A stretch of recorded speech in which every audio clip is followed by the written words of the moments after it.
and welcome back to my YouTube channel. If you were just joining me for the first time, then you're welcome. If not, then welcome back. This is my third vlog in a row and I am super excited about it. I'm absolutely loving the YouTube experience, and thanks to you for liking my videos, for your comments, for subscribing to my channel.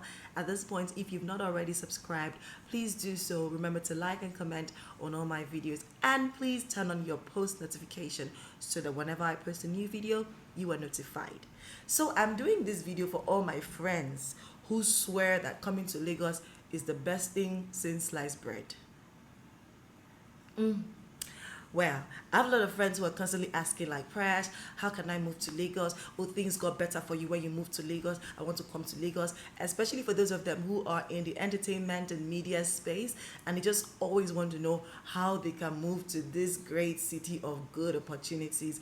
And to be honest, Lagos is the hub of entertainment, so I don't even take away from that in any way. But then in this video, I'll tell you how I moved to Lagos, how the journey has been so far, and this gist is greatly intertwined with my 10-year career journey in the media space as well. And so I hope that if you're a media person or you just want to come to Lagos for some reason or the other, that you have something to learn from this video. Okay, so let's dive straight into it. I'm going to start from the very beginning. And you all know I like gist. Like, if you follow me on Instagram at @thepreshtalker, you know that I love gist. So I'm going to be giving you good gist today. So when I was young, the very first time I was asked what I wanted to be in future, I said I wanted to be an, drum roll, astronaut.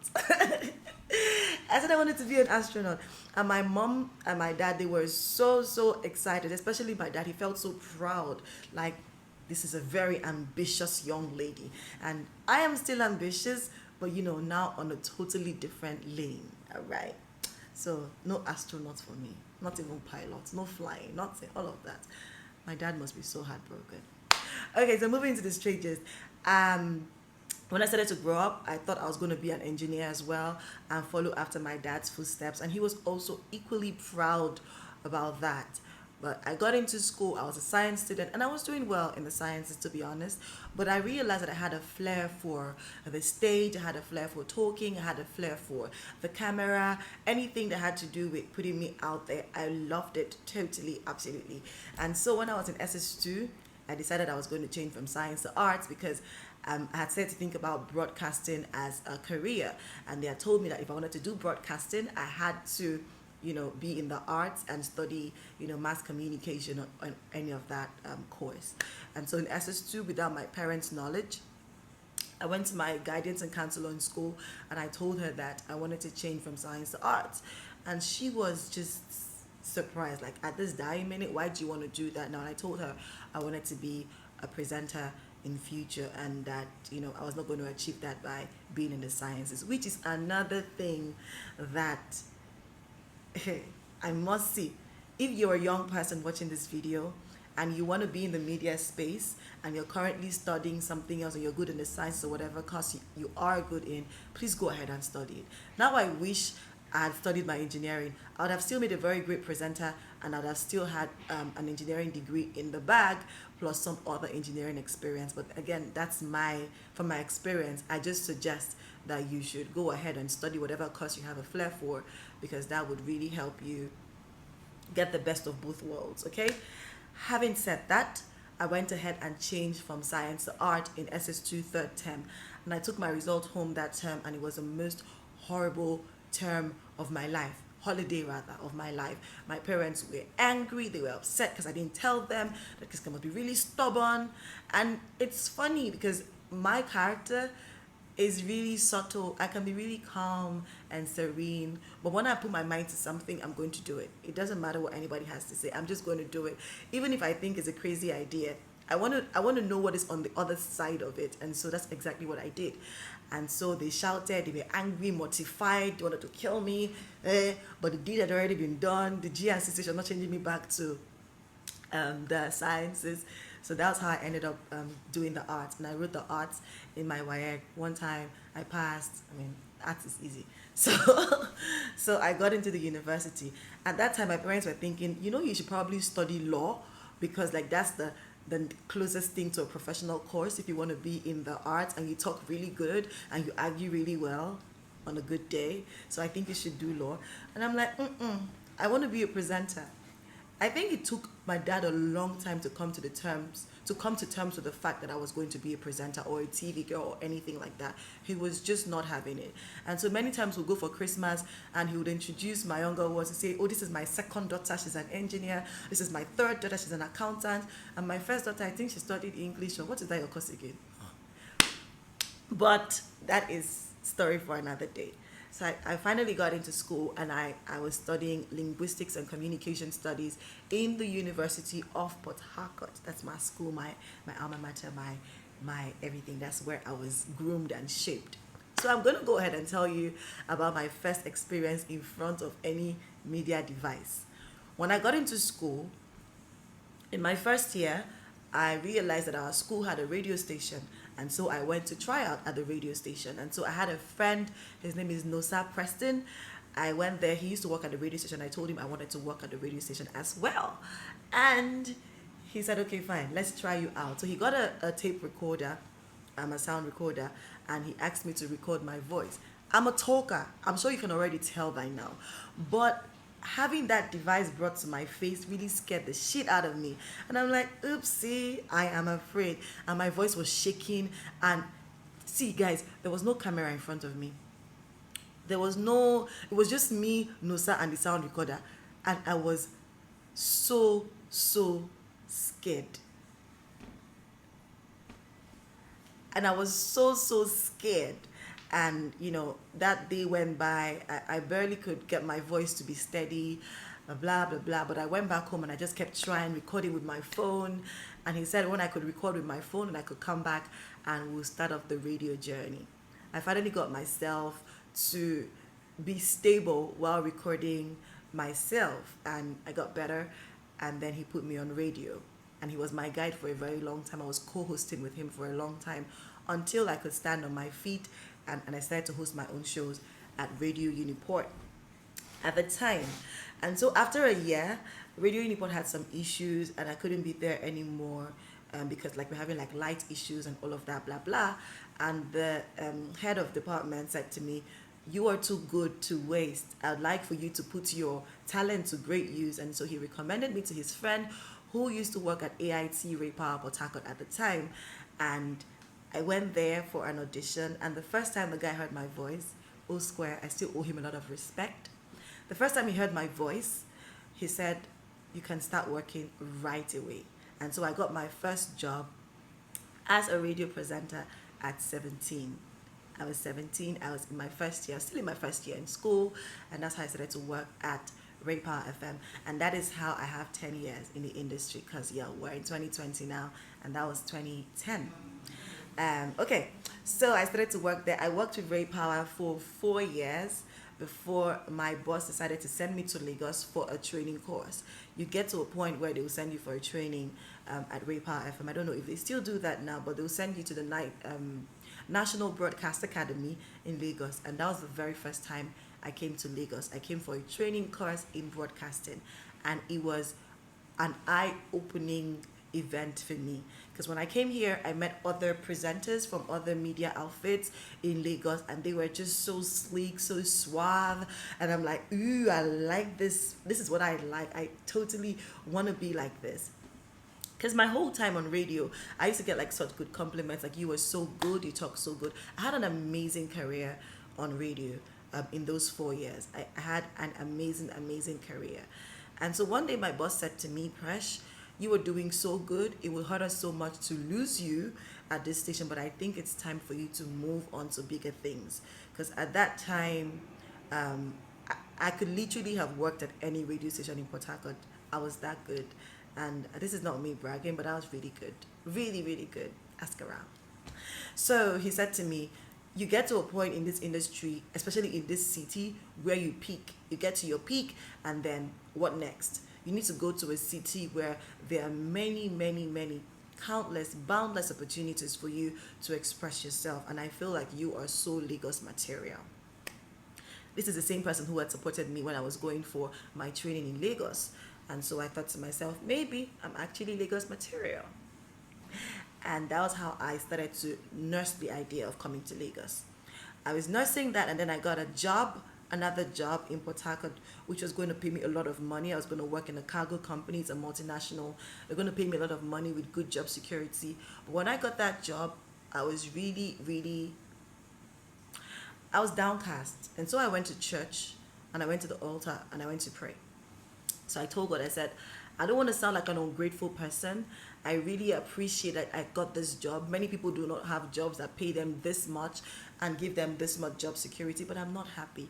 I want to talk for a living. I want to be in the media space. I want to be a TV girl, a radio girl. That is what I feel like I was born to do. And in that period, I think it was about a week, within the same week, I saw the auditions for Linda Ikeji TV. Yeah, the auditions for Linda Ikeji TV.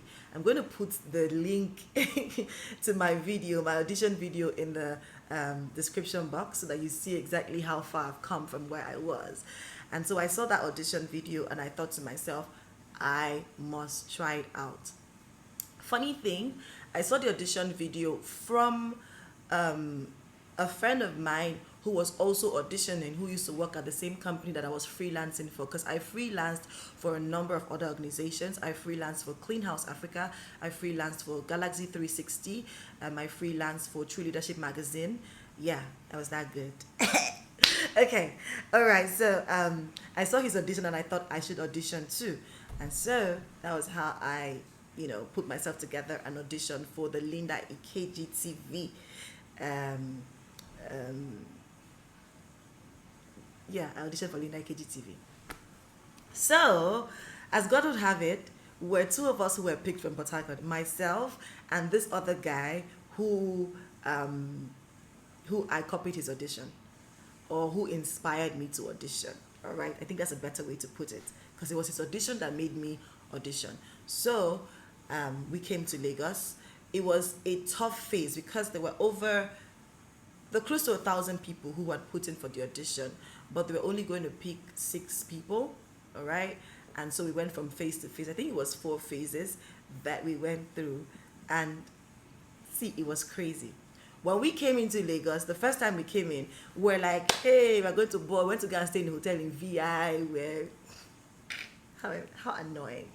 When they stay in a hotel in VI, we paid all our money, and then they moved the audition dates by like 2 weeks or so. And we just calculated that if we stay in this hotel for more than 3 days, we'll be broke by the time the audition comes. And so we had to move our ipati and go to a place on the mainland. That place is called Ago. So we went to a hotel on the mainland where we paid 3,000 naira a night, right? And that's where myself and Duake stayed until the audition dates and until the auditions were over. All right, as God will have it, I was picked.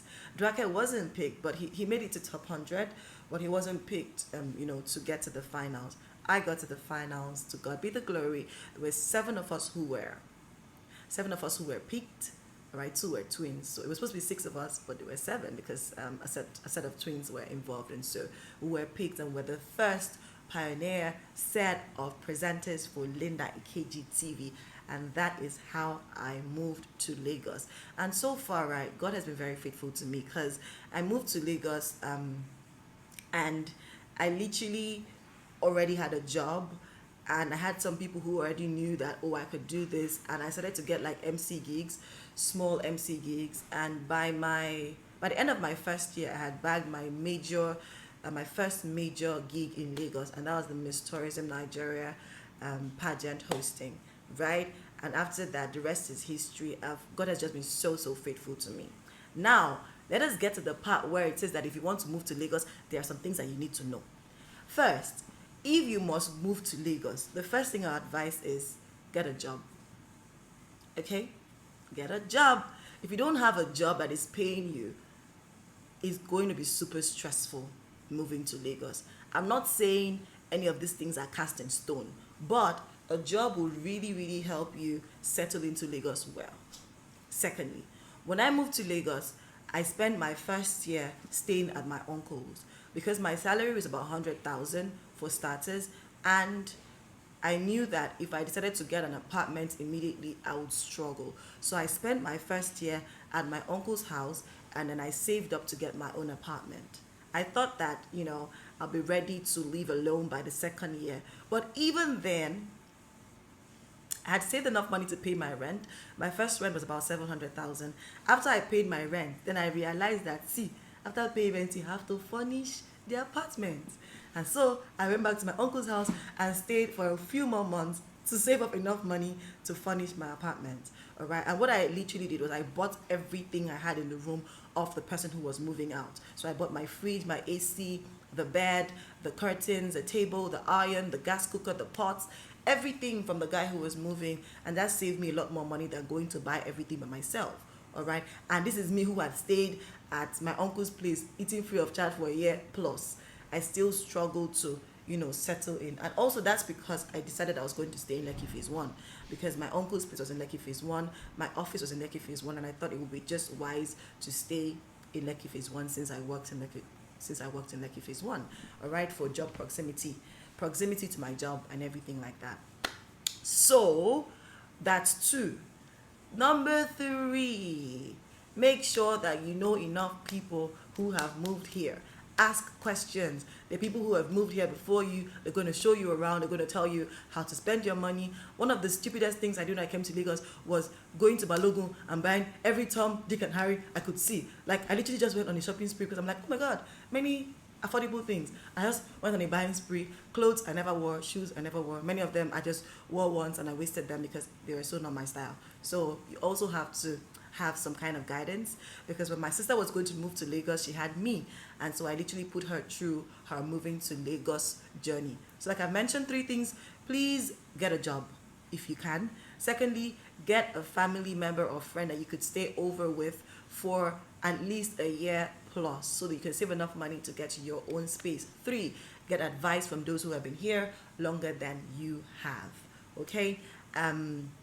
I think those are the 3 I would give for now. Maybe in another vlog, based on your questions and what you want to know, I would add more to that. But then I'm just going to go to like the career aspect of it. One of the things that has kept me standing, right, because many people are constantly asking me like how I make my money and how I survive, right? I am a very highly independent person, which means that many times I'm not asking for anything from anybody, not even my parents, right? And so I've literally made the bulk of my money, and the bulk of my money has come from my work, which is emceeing, TV gigs, acting, voiceovers, and literally everything in the media I can lay my hands on, right? I literally spent my first years doing just about anything to make money. Now, to be honest, depending on how good you are, you can literally make a lot of money. I say literally a lot. You can make a lot of money from the media. I put a peg as to what I want to earn as an MC when I came to Lagos. I didn't want to earn anything less than 100K, and I literally tried not to take jobs where I will be paid less than 100K unless I was gaining good exposure. I was going to meet people and all of that. Okay, and I did that because at that time I'd been about 6 years in the industry. I knew my worth, I knew my onions, and I could do that. And I used to charge 30,000 for voiceovers, and there are quite a number of voiceovers. I still do voiceovers even for my people in Port Harcourt. They just do it and send to them, and that gives me quite a lot of money, because you could do like 1 voiceover a week or 2 in a month, as the case may be, right? And then now I get like hosting gigs, I get acting gigs. I did Flatmates in my second year in Lagos. I joined Flatmates, and from time to time I get called to do like a cameo, and I get paid for that as well, alongside a lot of other things. Now I'm setting up a business, which is another thing I'd advise you to do if you want to be in the media space. Try to find something that you love to do and that can give you money, and do it. It would really help you if you had something to support your media journey or your career in the media, because it can be like this. If you don't have a stable job that pays you month in, month out, if you're a freelancer, you're going to struggle a bit. You're going to have some really high moments where they're going to pay you a lot of money. I have some months where I get like 2 jobs, 3 jobs. I'm being paid about 200 to 300 a month, per job rather. And then some months I don't have any job at all, I'm just sitting and just looking like this, and at that time I have to face my business. Okay, so it's important that you note that as well. I think I've said quite a lot. If you have any questions whatsoever about how you want to, if you have any questions whatsoever about moving to Lagos, or how to make it in this industry, the things that you need to know, do well to drop your comments in the comment section, and I'll be answering all your questions in another vlog. Tell me what you think about this vlog. Tell me if I should do more vlogs like this. Tell me if you enjoyed it. Ask me anything. I would answer. I promise. Anything at all. Okay? Um, Lastly, I'd like to add, loyalty is very important. Growth is very important. In this industry, you must be keen on growth, and you must be loyal as well. This is my third year as at this time hosting Miss Tourism in a row. I have many other jobs like that I have, you know, I mean, it's my job. I know I'm going to be hosting it every year until I say I don't want to host again, or until I'm not available. And that's because of loyalty, and that's because of consistency and growth. So you must be loyal, you must be consistent, you must always look for avenues to grow yourself. On that note, I'd like to say thank you very much for watching this vlog, and I hope you enjoyed it, and I will see you in my next vlog. Do well to follow me on Instagram at the Presh Talker. It's a fun right there. I love you so much. Bye.